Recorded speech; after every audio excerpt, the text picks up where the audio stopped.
Halo sahabat Ayu Friday, kita jumpa lagi pada bagian kedua, siap mental hadapi new normal. Minggu lalu Anda mudah-mudahan sudah mengikuti bagian pertamanya. Di bagian kedua ini, kita akan belajar dari Mbak Alexandra Gabriela A. MPC, psikolog CHT CEST, co-founder dari Smart Mind Center Consulting, seorang psikolog klinis, hipnoterapis yang lebih mengedepankan pada masalah emotional healing dan trauma healing. Kita akan berbincang dengan beliau dan lebih kepada bagaimana kita mencegah diri kita sendiri terhadap adanya stres, ketakutan, dan bagaimana kita memiliki keberanian untuk beradaptasi di era gaya hidup baru. Ayo kita jumpai beliau. Hanya di Ayu Show, Friday with Ayu Show, Ayu Show. Mbak Alexandra, kita akan mulai dengan menyambung pembicaraan kita minggu lalu yang berkaitan dengan menghadapi era new normal ini dengan sehat mental. Nah, Mbak, kita lanjutkan dengan pembicaraan kita. Kalau kemarin Mbak sudah memberikan tips mengenai apa saja yang bisa kita lakukan untuk bersiap menghadapi new normal gaya hidup baru ini. Nah, sekarang ingin tahu nih tipsnya dari Mbak Alexandra buat kita nih yang belum punya keberanian untuk melakukan satu hal baru yang sebelumnya tidak pernah dilakukan, Mbak. Seperti misalnya contohnya saya pribadi gitu, mau bikin Ayu Show sudah dari tahun 2000 diinisiasi oleh Mbak Mel, itu nggak punya keberanian, Mbak. Nggak punya, aduh nanti apa kata orang ya tentang acara ini, terus mampu nggak ya saya menggiring pertanyaan, mampu nggak saya berkoneksi dengan para narasumber yang ahli-ahli dengan kesibukan mereka gitu. Padahal keinginan untuk berbagi atau belajar itu terus ada gitu. Sampai kemudian saya merasa dijorokin oleh sahabat saya Musa. Ayo lakukan sekarang atau tidak sama sekali. Nah bayangkan Mbak, saya yang lahir di baby boomers, tiba-tiba harus belajar menggunakan Instagram Live. Dan ketika pertama kali Instagram Live itu dilakukan gitu ya, terus kemudian terjadi salah ngomong, tiba-tiba jaringannya macet, itu paniknya luar biasa Mbak. Kayak nggak sempurna gitu Mbak, kayak nggak sempurna. Tapi ya udah, karena sudah memulai, nggak boleh berhenti nih gitu. Sempat sih Mbak di tengah-tengah waktu saya kena COVID itu sempat berpikir udah berhenti aja deh, nyerah gitu. Waktu selama COVID Ayu Show-nya hilang tuh Mbak. Terus saya berpikir udah nyerah, berhenti aja, kayaknya enakan nggak terikat nih. Setiap minggu, setiap Jumat harus meluangkan waktu, mikirin topiknya apa, cari narasumber, bikin desain, caption gitu Mbak. Nah, tapi kemudian saya berpikir, masa saya mau berhenti dari sesuatu yang sudah saya mulai gitu? Muka saya mau ditaruh di mana dari kedua sahabat saya gitu yang mensupport penuh dan kemudian dibantu oleh Mbak Sinta dan tim Ayu Show sekarang. Ada Joe, ada Bogel, ada April, ada Tania dan tiba-tiba Joe bikinin saya jingle lagu gitu ya. Ini orang-orang serius loh ini mensupport gitu.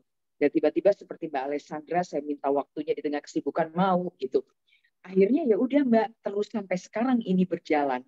Nah, tetapi kan banyak ayu-ayu lain yang mungkin merasa seperti saya Mbak, nggak berani melakukan sesuatu yang baru gitu. Kadang-kadang emang harus dipaksa, harus dijorokin gitu istilahnya saya. Silakan Mbak. Ya, pertama-tama saya mau bilang thank you banget loh Mbak, untuk orang sehebat Mbak Ayu. Mbak Ayu bisa mau sharing bahwa waktu awal-awal mulainya pun ada rasa khawatir gitu. Jadi teman-teman ataupun sahabat-sahabat Ayu Show yang menonton acara ini, mereka juga akhirnya menyadari loh, Mbak Ayu aja pernah merasa khawatir loh ya. Berarti aku kalau sampai khawatir untuk melangkah tuh wajar sekali, misalnya gitu. Jadi memang semua kekhawatiran itu ketika kita mau keluar dari comfort zone, judulnya aja sudah comfort zone nih.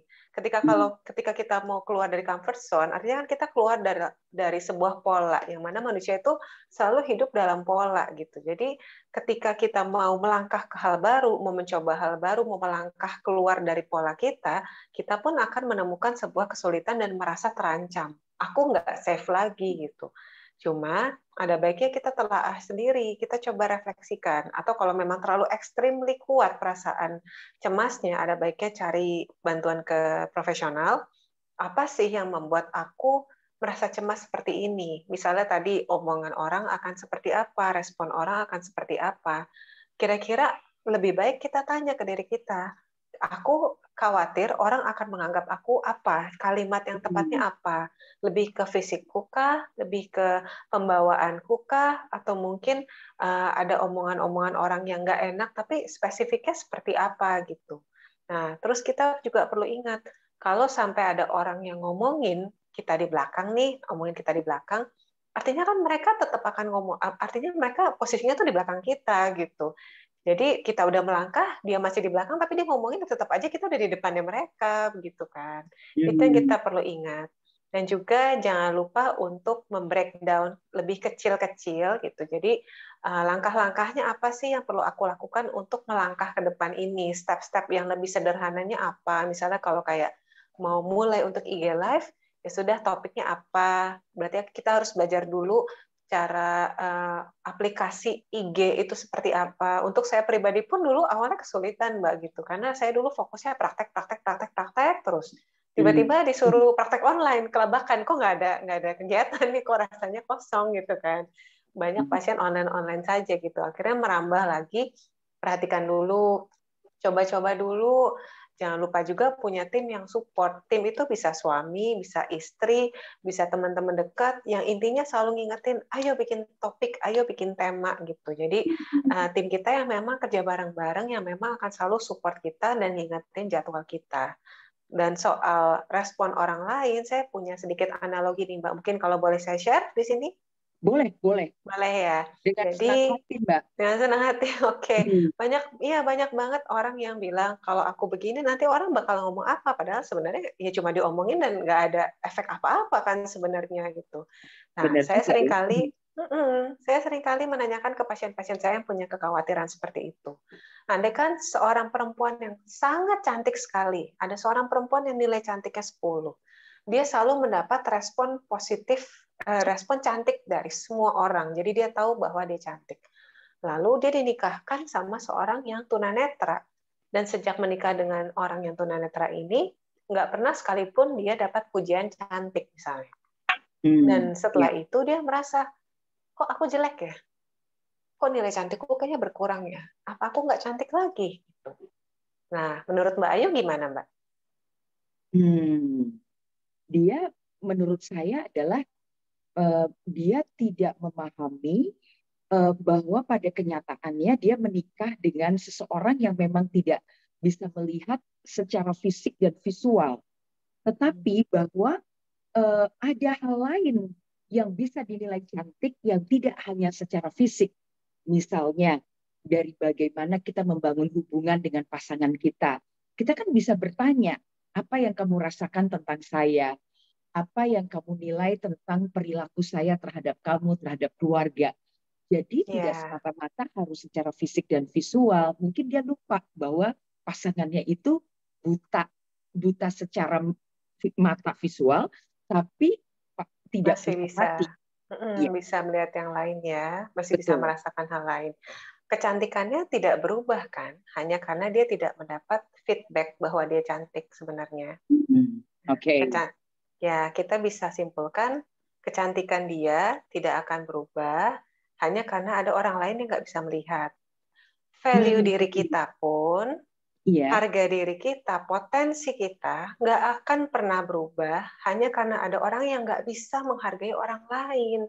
Jadi kalau kita udah bikin segimanapun, sebagus apapun, ada aja orang yang bakal nyinyir, ada aja orang yang bakal mungkin ngejulit. Tapi ingat aja, value kita nggak akan berubah hanya karena ada orang yang nggak bisa ngargain orang lain. Itu sih Mbak pesannya. Betul. Soal julid nih. ini sesuatu yang memang kalau saya nih sebagai perempuan gitu ya, ada yang ngejulitin itu kadang-kadang memang bisa mengganggu perasaan dan mengganggu mental juga gitu Mbak. Kayak misalnya ketika saya bermain di sebuah sinetron dan bermain antagonis, itu tiap hari yang ada julid Mbak. Julid, maki-maki, ngatain dan sebagainya gitu. Dan untungnya pada saat saya bermain antagonis, untungnya nih Mbak, saya sudah lebih matang, baik secara pengalaman dan usia. Jadi ketika orang ngejulitin, saya tuh justru ambil nilai positifnya. Artinya saya tuh diingat sampai setiap hari disumpah-sumpahin orang bahwa Artinya perannya sebagus itu ya Mbak ya, performance-nya. Tokoh ini bisa dihidupkan sampai mereka lupa Ayudhya Pasha itu seperti apa gitu. Nah, jadi justru semakin mereka ngejulitin itu malah makin seru sih Mbak sebenarnya. Tapi kan banyak juga orang yang tidak siap gitu. Jadi pernah nih Mbak, jujur terjadi di dalam tim kami ketika dia harus bermain antagonis, dia nggak siap Mbak karena dijulitin dan dia merasa bahwa saya ini influencer. Influencer kalau ketika mendapat peran yang negatif, waduh, berarti pokok uang saya hilang nih, karena nggak ada lagi yang mau misalnya tap in dengan dia karena dia sedang memerankan antagonis. Padahal nggak juga loh Mbak, banyak juga teman-teman lain. Tapi akhirnya dia menyerah gitu. Padahal dari awal sudah dikasih tahu bahwa dia akan bermain antagonis, dia tidak siap untuk menerima itu. Nah, itu gimana ya Mbak? Kalau kita ini tadi Mbak bilang, contohnya tadi bagus banget sih Mbak, tentang perumpamaan bahwa dia tetap cantik gitu sebenarnya, value-nya tetap ada di situ gitu. Tapi walaupun dia tidak dapat pujian dari suaminya mengenai cantik secara fisiknya. Nah, menempatkan value Mbak pada diri kita sendiri. Kadang-kadang justru kita menempatkan diri kita itu under value. Kapan ya Mbak kita menyadari bahwa kamu itu sudah menempatkan diri kamu itu sedemikian buruknya loh. Terus bagaimana kita bisa melihat sisi baik kita supaya value kita meningkat sehingga self esteem dan harga diri kita pun juga menjadi bertumbuh Mbak. Oke. Biasanya kalau seperti itu saya akan gali dulu, mencari tahu apa sisi insecure dia itu terkait sama diri dia ketika dalam hubungan sosial, diri dia dalam pekerjaan, diri dia sebagai partner, pasangan, atau diri dia dalam keluarga, misalnya seperti itu. Nah, misalnya saja contohnya sebagai teman gitu. Dia menilai teman-teman ngejauhin aku, teman-teman nggak suka sama aku gitu. Saya akan meminta dia untuk memberikan skor untuk diri dia sendiri. Kalau dari 0 sampai 10, bagaimana kamu akan memberikan skor ke diri kamu sendiri? Itu. Banyak orang yang awalnya ketika melihat diri mereka, bercermin ke diri mereka, aku cuma 50, aku cuma 40, misalnya gitu. Lalu, ketika sudah dapat skor yang sesuai, yang tepat, yang dia katakan, maksudnya bukan tepat ya, ketika dapat skor yang dia katakan tentang bagaimana dia menilai diri dia sendiri, saya akan membalikan. Sekarang kamu bayangin, kalau kamu jadi teman, kamu jadi orang lain, dan kamu punya teman seperti diri kamu, apa yang akan kamu suka dari dia? Bisa tuh akhirnya dia nyebutin satu-satu. Oh, dia caring ternyata, dia loyal sih, dia mau jadi pendengar yang baik, dan dia juga mau berbagi informasi, mau ngajarin. Nah, kalau begitu sekarang kamu akan merasa bersyukur nggak punya teman seperti diri kamu? Iya sih, aku akan merasa cukup bersyukur gitu. Kalau gitu, bagaimana kamu akan memberikan skor ke teman kamu ini yang merupakan citra dari diri kamu? Ternyata lucunya nilainya biasanya nambah. Bisa 70, bisa 80, yang mungkin tadinya 40 gitu. Kadang-kadang orang cuma bingung memberikan penilaian karena penilaian kan nggak ada batasnya. Kita bikin aja batasnya dulu gitu, tapi hanya antara diri kita sendiri saja gitu. Jangan sampai kita menilai semua orang lain diskorin enggak, tapi paling tidak kita mendefinisikan lah kita tuh seperti apa gitu. Oke.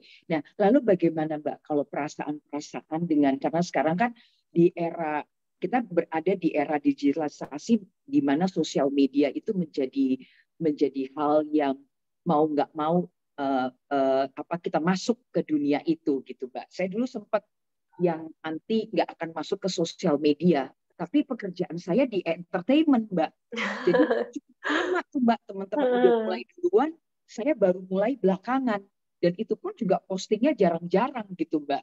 Masih mencari format sosial media ini mau digunakan sebagai seperti apa ya agar lebih bermanfaat gitu. Nah, tapi kadang-kadang teman-teman tuh ada yang suka ngintip-ngintip Mbak. Jadi ngintip-ngintip, oh kenapa pada saat pandemi hidupku seperti ini ya, terpuruk gitu. Udah misalnya nih Mbak, maaf terjadi perceraian, terus keuangan menipis gitu dan sebagainya. Nah, lalu kita intip orang lain jalan-jalan, posting pakai branded, barang baru. Kayaknya hidupnya kok seneng banget ya gitu. Setiap hari bisa bisa relax, bisa santai, menikmati hidup. Tapi kok hidupku kayak gini ya? Gitu. Terus makin turun, turun, turun. Nah, Mbak, mengatasi itu tuh Mbak, ngelawan perasaan-perasaan sendiri. Tadi Mbak udah kasih contoh dengan self-talk, membelikan penilaian terhadap diri sendiri, lebih jeli lagi gitu. Nah, Mbak, kalau perasaan-perasaan seperti ini gitu, seperti kayak ada jealous, kayak ada iri. Nah, ini gimana nih kita stopnya Mbak, supaya tidak semakin tajam dan akhirnya justru diri kita malah makin makin value-nya makin turun lagi. Ya, jadi manusia itu kan sangat dipengaruhi dari pikiran, perasaan, dan perilaku dia. Perasaan biasanya dilatih dengan misalnya kayak meditasi atau mungkin grounding, teknik-tekniknya banyak. Lalu pikiran bisa dilatih dengan bagaimana teknik berpikir positif, bagaimana teknik berpikir yang lebih sehat, bagaimana stop pikiran-pikiran yang nggak sehat, seperti itu. Kalau semuanya dilatih bertahun-tahun sekalipun, tapi perilakunya tetap maladaptif, dalam artian orang-orang yang takut tentang kesehatan, takut tentang penyakit, sudah dilatih segala macam cara, tapi masih browsing-browsing soal penyakit, tetap saja akan terjadi kecemasan, seperti itu, Mbak. Jadi memang namanya media, tujuannya untuk memudahkan kita, untuk membantu kehidupan manusia, tapi kitanya perlu lebih bijak menggunakan media tersebut, gitu. Apalagi sekarang media-media juga banyak menyadari ya banyak dampak negatif karena yang pakai media sosial itu kan kebanyakan di usia remaja akhir sampai dewasa muda ya. Ketika sudah mulai dewasa tengah dan lansia biasanya mereka nggak terlalu banyak pakai gitu, dan kalaupun pakai biasanya hanya untuk pertemanan saja. Tapi kita bayangin kalau terpaparnya ke anak-anak yang belum matang gitu, yang masih remaja akhir ataupun dewasa awal yang belum matang, jelas kan akan berpengaruh sekali terhadap bagaimana mereka memvalue diri mereka gitu. Ketika mereka ngeliat di kaca, kok gue jelek amat, tapi ketika mereka ngeliat di media sosial, kok temennya cantik banget gitu kan. Ya, jadi dari filter-filter yang disediakan, dari media-media yang ada pun mereka sudah tahu bahwa dampak mereka pun bisa buruk ke orang-orang. Makanya mereka menyediakan nih, seperti contoh kita bisa memilih siapa saja yang mau kita lihat di wall ya, bisa kita lihat di home kita atau di wall kita. Jadi ketika kita buka siapa aja yang akan muncul atau topik apa aja yang akan muncul gitu. Jadi kita bisa milih. Kayak saya sejujurnya yang saya pilih adalah tentang psikologi, tentang makanan, tentang hewan-hewan lucu, dan tentang jalan-jalan gitu. Jadi ketika buka seger langsung ngelihatnya gitu.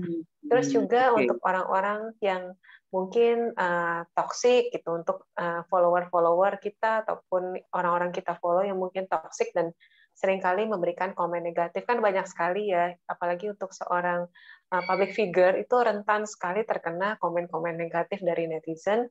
Kita pun bisa bukan ngeblok ya, meng-hide lah, dalam artian ditutupin gitu, di-hide. Jadi ketika kita buka pun nggak keluar orang-orangnya. Untuk cara cepatnya ya seperti itu. Kita bijak-bijak untuk memilih dan memilah mana yang bisa membuat kita nyaman atau tidak. Lalu lebih jauh lagi kita pun perlu menyadari sebenarnya apa sih yang aku rasa kurang dibanding orang lain. Sadari Hmm. juga selalu saja kampanye kan sama, apa yang kamu lihat di media sosial itu nggak seperti kenyataannya. Nah, itu yang kita ingat terus. Makanya ada baiknya perilaku kedua yang harus dilakukan adalah perbanyak hubungan sosial di luar media sosial. Gitu. Hmm. Jadi tetap keluar, tetap ketemu teman-teman selama kita tahu teman-temannya aman, ketemunya pun di tempat yang terbuka, yang cenderung sepi, sebentar aja sekitar setengah jam, 1 jam, misalnya seperti itu. Terus jalan-jalan, bagi yang punya hewan peliharaan, jangan lupa jogging keluar, ataupun mungkin ke tempat-tempat ibadah dengan yang dibatasin, seperti itu. Jadi Hmm. jangan lupa Oke. untuk melihat dunia tuh yang luas gitu, nggak hanya di media sosial aja. Oke. Eh, eh, Menangkap Mbak. Nah, ini sudah mulai ada pertanyaan dari sahabat saya, pertama dari Sinta, untuk Mbak Alexandra, mengenai tadi kan berkaitan dengan banyak-banyak hubungan sosial, Mbak. Tapi pada kenyataannya selama pandemi itu kita seperti kehilangan sisi manusia sosial. Seperti misalnya ini dicontohkan oleh Mbak Sinta, adanya social distancing. Kita tidak bisa bersentuhan, bahkan sering kan kita lihat video-video di mana kita dengan orang tua kita sendiri aja cuma bisa melambaikan tangan pada saat lebaran gitu. Karena kita tidak mau orang tua kita tertular atau terkena gitu kalau kita membawa virus. Lalu harus pakai masker. Pakai masker itu kan yang kelihatan cuma mata kita ya, Mbak, tidak keseluruhan wajah. Padahal itu juga penting berinteraksi dengan kita bisa melihat wajah. Salaman sekarang juga sudah berubah. Nah, bagaimana nih pendapat Mbak Alexandra untuk kita tetap bisa menumbuhkan sisi manusia kita nih Mbak. Jangan sampai hilang. Terutama tadi kaitannya pendidikan pada anak-anak kita juga Mbak. Karena kan sekarang contohnya jadi beda nih. Nggak bisa terlalu hangat lagi gitu. Nah, jadi Iya. apakah dampak pandemi dalam hubungan sosial kita dengan semua serba online dan ini menjaga jarak, ini pertanyaan kedua dari Sinta, terutama bagi lansia, jadi lebih merasa kesepian, Mbak. Oke. Ya, Untuk ya pertanyaan pertama ya Mbak Ayu ya, jadi memang iya kita disarankan untuk membatasi kontak fisik secara dalam lingkup sosialisasi.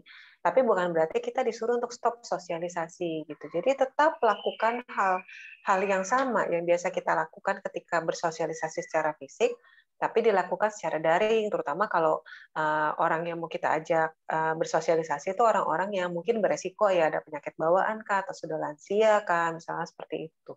Contohnya misalnya makan malam bareng, tetap makan malam sama-sama tapi di tempat yang berbeda. Atau betul. mungkin nonton bareng atau punya project bareng gitu. Project bareng yang dilakukan online gitu. Jadi pakai pakai media-media seperti Google Drive gitu. Jadi kita mungkin bikin novel cerita-ceritaan, lucu-lucuan, tapi bikinnya saya paragraf pertama, nanti misalnya kakak saya paragraf kedua, jadi cuma lucu-lucuan aja, biar berasa ada project bareng-bareng, walaupun nggak ketemu secara fisik begitu. Jadi bukan hanya sekedar menyapa, kalau bisa kita melakukan sesuatu bareng. Kalau bisa kita menanyakan kabar yang juga benar-benar kita pengen tahu kabarnya nih, misalnya kayak oh papa udah mulai nanam cabai, tanya aja, pak cabainya gimana, udah numbuh belum? Nanti kalau udah numbuh aku minta dikit ya, aku bikinin sambal gitu. Minta sedikit, bikin sambal, jangan lupa dikasih lagi ke papa, misalnya seperti itu. Jadi tetap ada kontak secara emosional, tetap ada project yang dilakukan, tetap ada kegiatan bareng, bukan cuma sekedar say hi, nyapa-nyapa, seperti itu. Kalau untuk lansia, sebenarnya dari dulu memang mereka itu rentan ya mengalami kesepian. Banyak orang suka salah paham. Kasihan mamaku udah tua, masa masih kerja, masa masih ngurusin macam-macam. Udah aku ajak tinggal serumah supaya dia bisa main sama cucu di rumah. Jadi dia dari rumahnya yang lama, tempat yang dia familiar, yang dia udah punya kegiatan pagi, siang, sore, malam, ada ketemu teman ke pasar, tahu di mana-mana bisa sendiri, dipindahin ke rumah baru, di mana di rumah baru itu cuma disuruh duduk diam, nikmatin waktu, tapi balik lagi, kita aja menikmati waktu 3 bulan pertama saat pandemi aja bingung, apalagi mereka yang sudah terbiasa bertahun-tahun ada kegiatan tiba-tiba harus stop dan nggak usah katanya nggak usah masak, nggak usah ngurus anak, nggak usah ngapa-ngapain, cuma suruh happy-happy, mereka pun akan bingung gitu. Jadi itu pun memang selalu menjadi momok untuk orang-orang yang berusia lansia.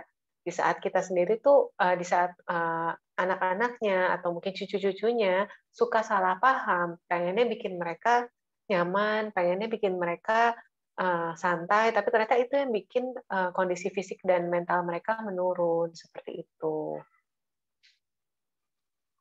Itu pertanyaan dari Mbak Sinta. Sekarang saya akan bacakan dan sudah dijawab. Saya akan bacakan pertanyaan dari Musa.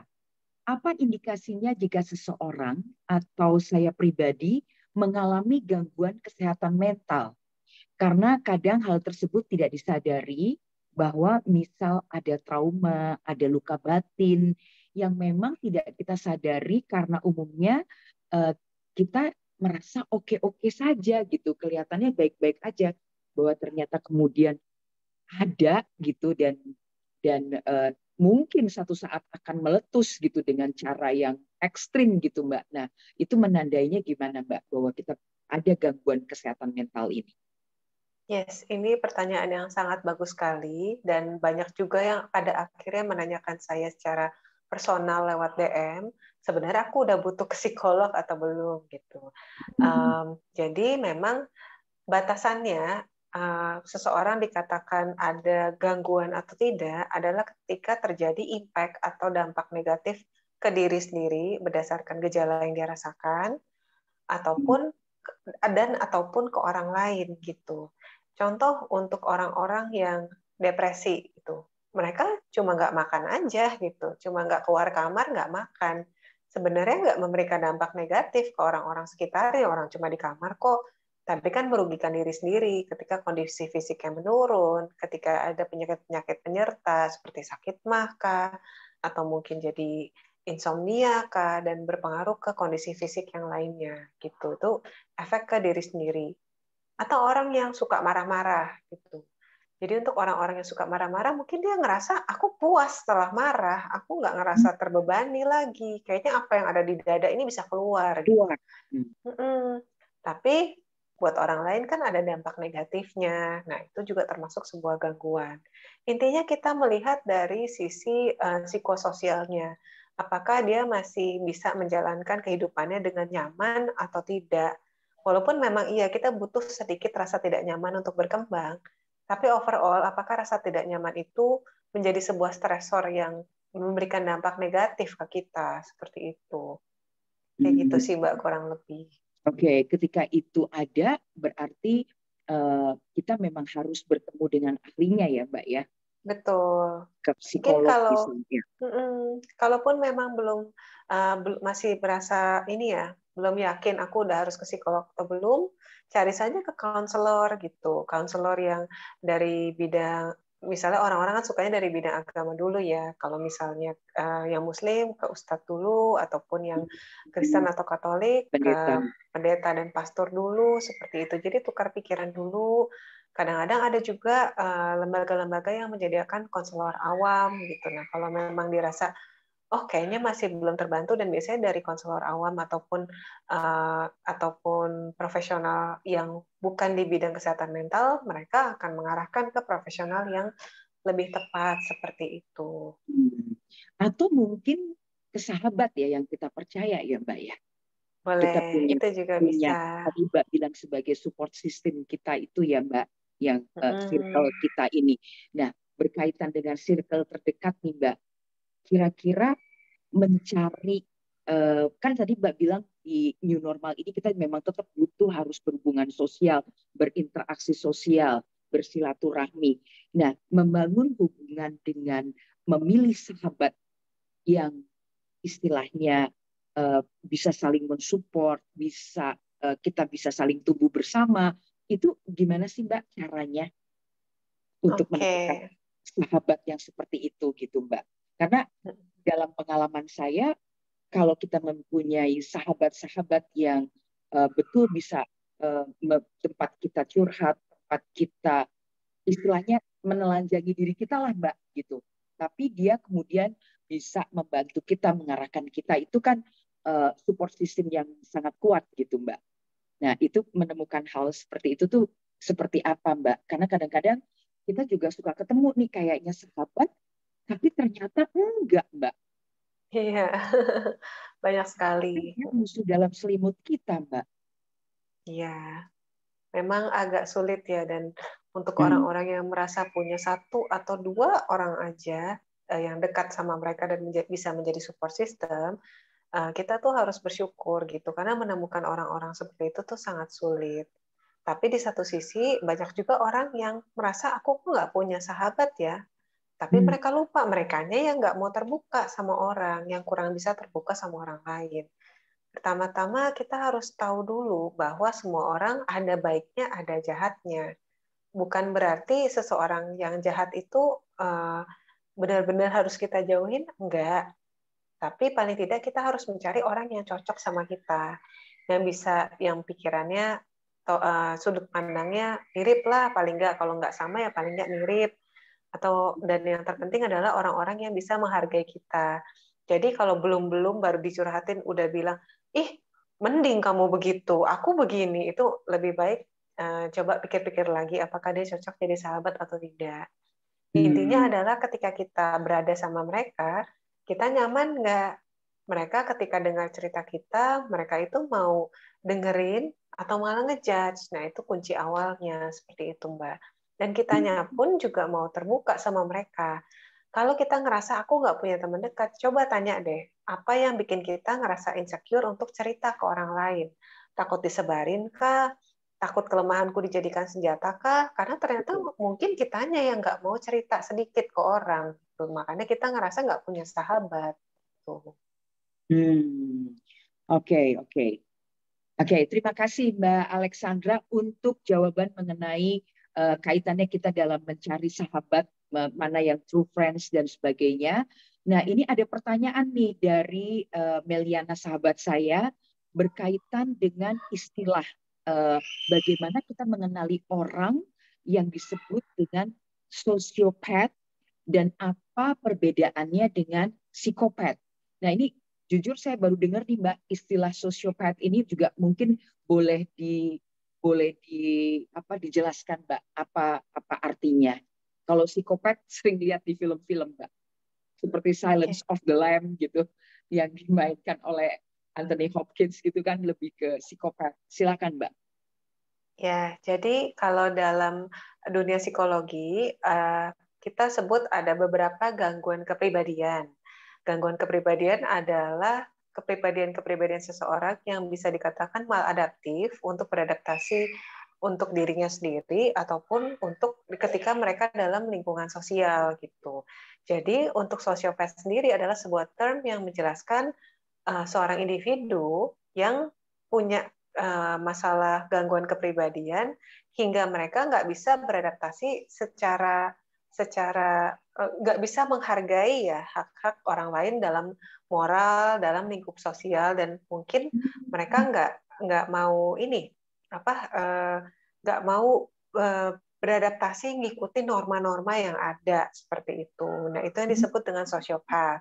Sedangkan kalau psikopat sendiri mungkin lebih dalam ya, dan mereka mungkin lebih ke arah sisi yang sadistik dan melanggar hak orang lain secara individu seperti itu. Jadi ibaratnya kalau orang yang menyebabkan kemacetan nabrak nih di jalan, terus mereka berantem tengah jalan dan nggak mikirin orang lain yang macet, biasanya itu sudah mengarah ke sosiopat.